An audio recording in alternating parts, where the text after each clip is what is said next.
Ini yang terakhir memang yang paling penting. Apa kata beliau? Imam Jalaluddin As-Suyuti ini yang bilang. Tadi pertama kita balik lagi. Siapa orang baca maulid Nabi SAW di rumahnya? Kata beliau, illa rafa'allahu ta'ala al-ghahta. Pertama, Allah akan angkat dari rumahnya, keluarganya kekeringan. Insya Allah nggak ada airnya kekeringan. Subur. Sumurnya bakal airnya keluar. Terus apa lagi? Rafa'allah ta'ala al-wabah. Dan Allah akan angkat yang namanya wabah. Jadi kita nih yang sekarang lagi ketakutan dengan wabah, kebingungan dengan wabah, pengen wabah ini diangkat, nih caranya baca maulidnya Nabi Muhammad. Insya Allah berkah nih bulan maulid, di mana-mana maulid, di majalis-majalis maulid, Allah angkat wabah, bala, corona, virus semua diangkat sama Allah. Amin ya Allah ya Rabbal alamin. Terus apa lagi? Wal harb. Dan Allah jauhin tuh rumah itu dari kebakaran. Insya Allah orang yang rumahnya baca maulid nggak kebakaran. Kemudian apa lagi? Wal afat. Kehancuran nggak ada.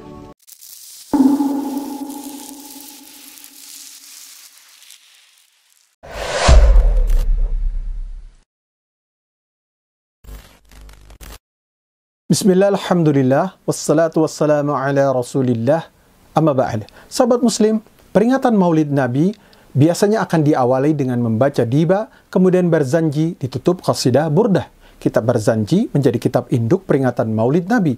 Bahkan sebagian mereka lebih tekun membaca kitab berzanji daripada Al-Quran. Kitab berzanji ditulis oleh Ja'far bin Hasan bin Abdul Karim Al-Barzanji Al-Madani. Dia adalah khatib di Masjidil Haram dan seorang mufti dari kalangan Syafi'iyah. Wafat di Madinah pada tahun 1177 Hijriah. Dan di antara karyanya adalah Kisah Maulid Nabi. Sebagai penganut paham tasawuf yang bermazhab Syiah, tentu Al-Barzanji sangat mengkultuskan keluarga dan keturunan dan Nabi Muhammad. Ini dibuktikan dalam doanya. Dan berilah taufik kepada apa yang kamu ridhoi kepada setiap kondisi bagi para pemimpin dari keturunan Az-Zahra di bumi Nu'man. Secara umum kesalahan kitab berzanji tidak separah kitab diba dan qasidah burdah. Akan tetapi penyimpangan kitab berzanji adalah dijadikan bacaan layaknya Al-Quran. Bahkan dianggap lebih mulia dari Al-Quran. Tidak ada nas syar'i yang menjamin pahala bagi orang yang membaca berzanji, diba ataupun qasidah burdah. Sementara pembaca Al-Quran yang jelas pahalanya kurang diperhatikan. Sebagian mereka lebih sering membaca berzanji daripada Al-Quran, apalagi di saat perayaan Maulid Nabi. Adapun kesalahan dalam kitab berzanji yang pertama adalah berzanji mengajak para pembaca meyakini bahwa Rasulullah SAW hadir pada saat membaca salawat, terutama ketika mahallul qiyam, dan itu sangat nampak sekali di awal qiyam, itu membaca marhaban ya marhaban ya marhaban, marhaban ya jaddal Husaini marhaban. Selamat datang, selamat datang, dan selamat datang. Selamat datang wahai kakek Husain, selamat datang. Muhammad Alawi Al-Maliki meyakini yang hadir adalah ruh Nabi Muhammad dan mengingkari dengan keras pendapat yang menyatakan bahwa yang hadir adalah jasadnya. Sungguh sangat naif pendapat mereka, karena Rasulullah SAW telah berada di alam barzakh yang tinggi dan ruhnya dimuliakan Allah di surga, sehingga tidak mungkin hadir dan kembali ke dunia. Coba perhatikan ungkapan bait syair yang kemudian ini. Semakin jelas bahwa Rasulullah diyakini hadir. Ya Nabi salamun alaik, ya Rasul salamun alaik. Wahai Nabi, salam sejahtera atasmu. Wahai Rasul, salam sejahtera atasmu. Ya Jabibu salamun alaik, salawatullahi alaik. Wahai kekasih, salam sejahtera atasmu. Semoga rahmat Allah tercurah atasmu. Kehadiran Rasul ke dunia merupakan keyakinan batil, karena hal itu termasuk perkara gaib yang tidak bisa ditetapkan kecuali hanya berdasarkan wahyu Allah, bukan logika ataupun kias. Bahkan pengagungan dengan cara tersebut merupakan perkara bid'ah. Sesungguhnya manusia yang paling besar pengagungannya kepada Nabi SAW adalah para sahabat. Namun mereka tidak pernah mengadakan acara maulid, kemudian berdiri dengan keyakinan ruh Nabi SAW hadir di tengah mereka. Seandainya perbuatan tersebut disyariatkan, tentu mereka tidak akan meninggalkannya. Yang kedua, penulis kitab berzanji mengajak manusia untuk mengkultuskan Nabi secara berlebihan dan menjadikan Nabi sebagai tempat untuk meminta pertolongan dan bantuan. Dikatakan, "Fika qad ahsantu dhanni ya basyiru ya nadhiru." Padamu sungguh aku telah berbaik sangka, wahai pemberi kabar gembira, wahai pemberi peringatan. Fa'agisni wa ajirni ya mujiru minas sa'iri. Maka tolonglah aku dan selamatkanlah aku, wahai pelindung dari neraka sa'ir. Ya ghiyasi ya malazi fil muhimmatil umuri, wahai penolongku dan pelindungku dalam perkara-perkara yang sangat penting atau genting. Ini sebuah tindakan berlebihan kepada Nabi dan mengangkatnya melebihi derajat kenabian dan menjadikannya bahkan sekutu bagi Allah dalam perkara gaib dengan memohon kepada beliau dan bersumpah atas nama beliau.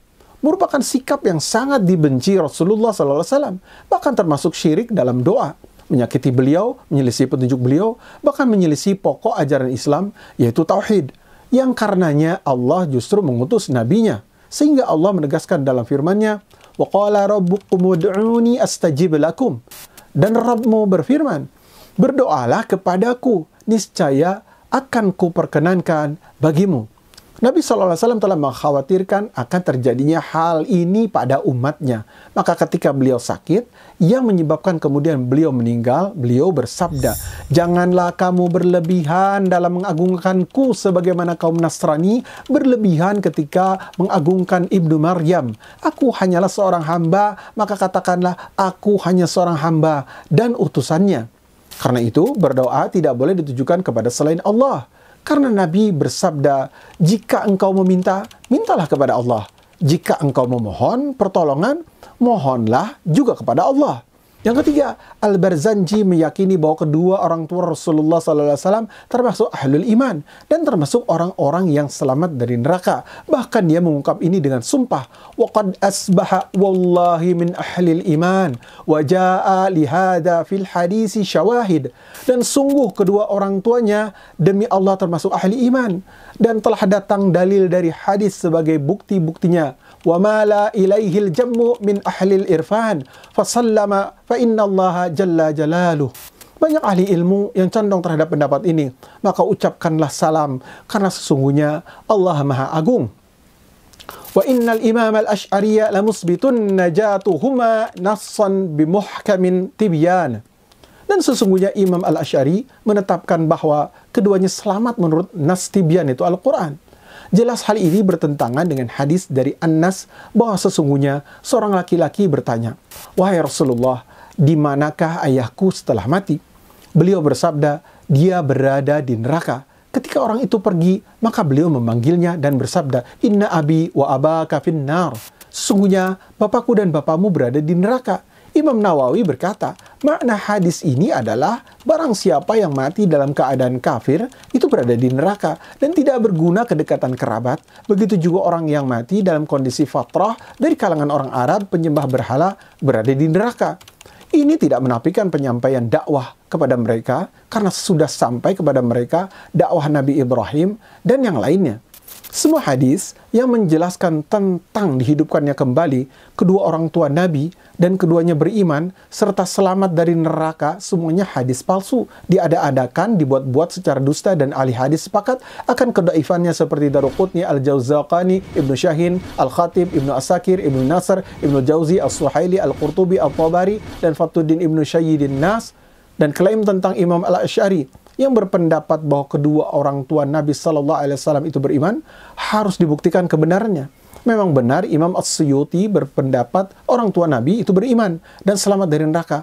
Namun pendapat ini menyelisihi para hafiz dan para ulama peneliti hadis. Yang keempat, penulis menurunkan beberapa shalawat bid'ah yang mengandung pujian yang sangat berlebihan kepada Nabi SAW. Padahal perlu diingat, bacaan shalawat yang dibaca harus benar, dengan cara yang benar, dan ikhlas karena Allah.